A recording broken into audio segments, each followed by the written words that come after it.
겨울이 깊게 내리던 해였어요. 창문 틈으로 찬바람이 들어오고 반지하 방의 공기는 눅눅했죠. 그녀는 어린 아들의 손을 감싸 쥐었습니다. 아직도 그 손끝의 차가움이 기억납니다. 3살배기 아이의 볼은 차갑고 볼살이 움푹 들어가 있었어요. 전기장판은 고장이 나 반만 따뜻했고 냄비 속 볼이 죽은 방글은 남짓했죠. 그래도 그녀는 웃었습니다. 이 아이만은 따뜻하게 자라야 해. 그 마음 하나로 하루를 버텼습니다. 시장에서 중고 옷을 팔며 손끝이 갈라졌고 추운 바람이 귀를 스쳤습니다. 그때 처음 들렸어요. 비하고 쇠 긁는 듯한 소리. 누구의 소리도 아닌 머릿속에서 울리는 소리. 그녀는 고개를 저으며 묻었죠. 괜찮아. 피곤해서 그래. 해질녘 낡은 코트를 팔고 받은 돈으로 아들이 원하던 수학 문제집을 샀습니다. 돌아오는 길 눈이 소복이 쌓였습니다. 촛불 아래에서 공부하던 아이의 얼굴이 보였죠. 그녀는 손에 쥔 문제집을 내밀며 말했습니다. 이거 내가 풀고 싶다던 거야. 그때 아이의 눈동자가 반짝였어요. 그녀는 그 빛 하나로 모든 추위를 견뎠습니다. 그 겨울 세상에서 가장 따뜻한 건 이 아이의 미소였어요. 세월이 흘렀어요. 이제 그 아이는 커서 직장인이 되었고 그녀는 여전히 서울의 작은 집에 혼자 살고 있었죠. 그날 새벽 정숙은 귀에서 울리는 소리에 잠을 깼습니다. 삐 하고 끝나지 않는 금속음이었습니다. 아무리 귀를 막아도 멈추지 않았어요. 부엌으로 가서 뜨거운 커피를 타며 스스로에게 말했죠. 괜찮아. 나이 들면 다 이런 거야. 시장으로 나가 좌판을 폈습니다. 칼끝이 비늘을 스칠 때마다 머리가 울렸습니다. 손님이 말을 걸어도 잘 들리지 않았어요. 겨우 맞춰 웃었지만 그 웃음이 낯설었습니다. 점심 무렵 아들에게서 전화가 왔습니다. 엄마, 병원 좀 가요. 괜찮다니까. 이 나이에 병원은 무슨. 그녀는 대수롭지 않게 말했지만 그날 밤 냄비가 타버릴 때까지 아무 소리도 듣지 못했죠. 불길을 끄고 나서야 두려움이 밀려왔습니다. 혹시 내가 더 이상 소리를 잃어가는 건 아닐까? 멀리 부산. 아들은 바쁜 회사의 과장이 되어 있었습니다. 출근길에 그는 습관처럼 어머니에게 문자 하나를 남겼어요. 잘 지내요? 밥은 챙겨 드시고. 답장은 언제나 같았습니다. 괜찮다. 그날도 그는 보고서를 들여다보다가 문득 어머니의 목소리를 떠올렸습니다. 쓸쓸하지만 단단한 그 특유의 말투. 그는 커피를 들고 창밖을 바라봤습니다. 이번 주엔 올라가야지. 하지만 그 약속은 늘 업무와 피로에 밀려 다음으로 미뤄졌습니다. 그렇게 어머니와 아들 사이엔 1시간 거리보다 더 먼 마음의 거리가 생기기 시작했습니다. 이명은 더 심해졌습니다. 밤마다 머릿속이 울렸고 잠은 점점 멀어졌습니다. 기억도 흐릿해졌어요. 약 봉지 위에 글자가 흐려지고 냄비를 올린 채 까먹는 일이 늘었습니다. 이웃 김 여사가 찾아와 걱정했지만 정숙은 늘 말했습니다. 괜찮아요. 그냥 조금 피곤해서 그래요. 그러나 그녀는 알고 있었습니다. 자신이 점점 잊혀져 간다는 걸.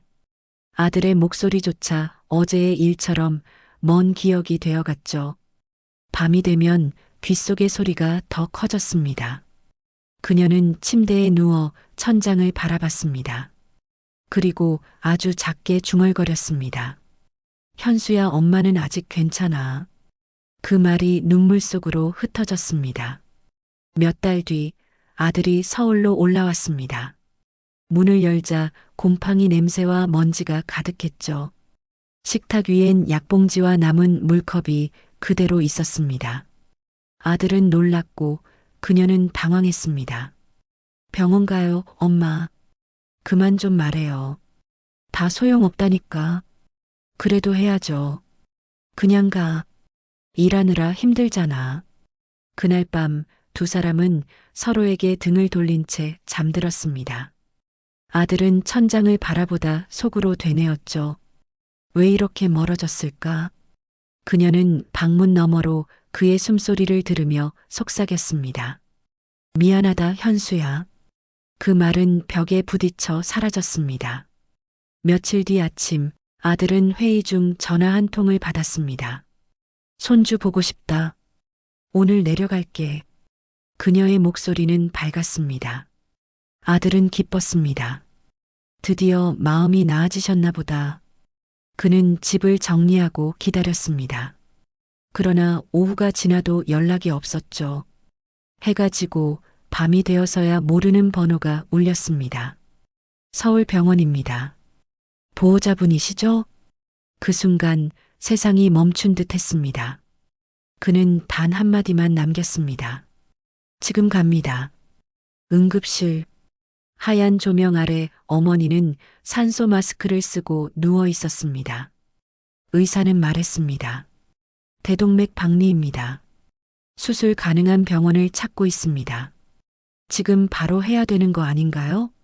조금만 기다려 주세요. 2시간이 흘렀습니다. 그녀의 숨소리는 점점 얕아졌습니다. 구급차 안에서 그녀가 힘겹게 말했죠. 현수야, 돈 걱정은 하지 마. 그는 울음을 삼키며 고개를 저었습니다. 엄마, 아무 걱정 말아요. 그녀의 손끝이 그의 손 위에 얹혔습니다. 그리고 그 손이 천천히 식어갔습니다. 병원 복도, 의사들의 발소리가 쿵쿵 울렸습니다. 누군가가 박정숙 환자를 외쳤고 그의 가슴은 무너졌습니다. 문이 열렸을 때 모니터의 곡선은 이미 일직선이 되어 있었습니다. 세상의 모든 소리가 멈췄습니다. 그녀의 얼굴은 고요했습니다. 고통의 흔적 하나 없이 평온했습니다. 그는 그 손을 붙잡고 울부짖었죠. 엄마, 나왔어요. 이제 왔는데. 그러나 그녀는 대답하지 않았습니다. 귓속에서 다시 삐 하는 소리가 울렸습니다. 이제 그것은 어머니의 마지막 숨결이었습니다.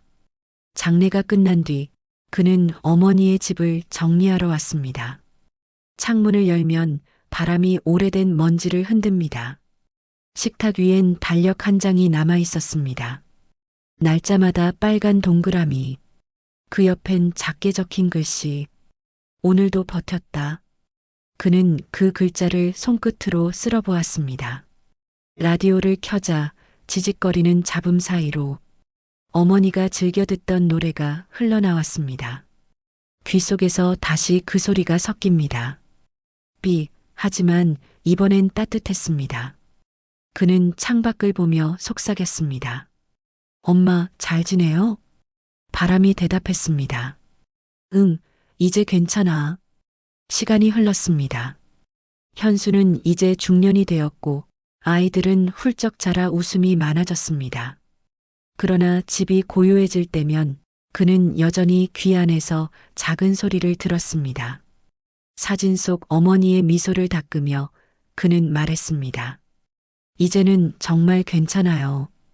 가족과 함께 납골 땅을 찾았을 때 아이들이 국화를 놓고 돌아섰습니다. 그는 마지막으로 손을 모았습니다. 그 순간 바람이 살짝 불었습니다. 마치 누군가의 손길처럼 부드럽게. 그는 눈을 감았습니다. 그리고 들었습니다. 귓속 어딘가에서 들려오는 아주 익숙한 목소리. 현수야, 이제 그만 울어라. 그녀의 마지막 소리가 세상의 모든 소음 위로 천천히 번져갔습니다. 그리고 그 안에서 그는 처음으로 진짜 평화를 느꼈습니다.